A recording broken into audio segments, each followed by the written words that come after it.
अस्सलाम वालेकुम। तो क्या हाल है आपका। आज की वीडियो में हमारे पास जो गाड़ी है वो सुजुकी FX है, वाइट कलर में ये अवेलेबल है और एक काफ़ी मुनासिब डिमांड इसकी की जा रही है। तो इसके बारे में कुछ तफसीलात शेयर कर लेते हैं आपसे, जैसे कि इसका मॉडल क्या है, कंजप्शन क्या है और कुछ इसके बारे में मज़ीद तफसीलात। पर वीडियो स्टार्ट करने से पहले अगर आपने चैनल को अभी तक सब्सक्राइब नहीं किया तो सब्सक्राइब करना ना भूलें। सन 1984 मॉडल की ये FX है।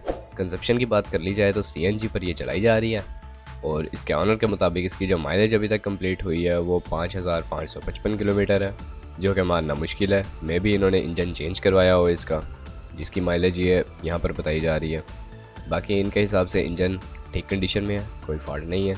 कलर न्यू करवाया गया है, फाइल्स वगैरह इसकी ओके हैं, ओरिजिनल नंबर प्लेट्स हैं, टिकली भी अवेलेबल है और टैक्स इसका सन 2019 तक पेड है।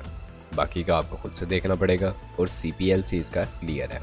तो ओवरऑल गाड़ी आपके सामने है, बॉडी कंडीशन इसकी साफ़ है, अच्छी है। बाकी टायर्स वगैरह की कंडीशन भी अच्छी है और इंटरनली भी गाड़ी साफ़ कंडीशन में है। अब यहाँ पर इसकी डिमांड की बात कर ली जाए तो 1,30,000 रुपये इसकी डिमांड की जा रही है। आप अपने हिसाब से मज़ीद कम भी करवा सकते हैं, वैसे कंडीशन साफ़ है गाड़ी की और इसके हवाले से डिमांड भी मुनासिब है। तो आप अगर इस गाड़ी के बारे में इंटरेस्टेड हैं या आप इसे ख़रीदना चाहते हैं तो इस वीडियो को डिस्क्रिप्शन में आपको एक लिंक प्रोवाइड कर दिया गया है, आप उसकी मदद से इसके ऑनर से डायरेक्ट रब्ता कर सकते हैं और गाड़ी को ख़रीद सकते हैं। बाकी अगर वीडियो पसंद आई हो तो वीडियो को लाइक करना ना भूलें, चैनल को सब्सक्राइब नहीं किया तो सब्सक्राइब करना ना भूलें। आपसे मुलाकात होती है इंशाल्लाह नेक्स्ट वीडियो में, तब तक के लिए खुदा हाफिज़।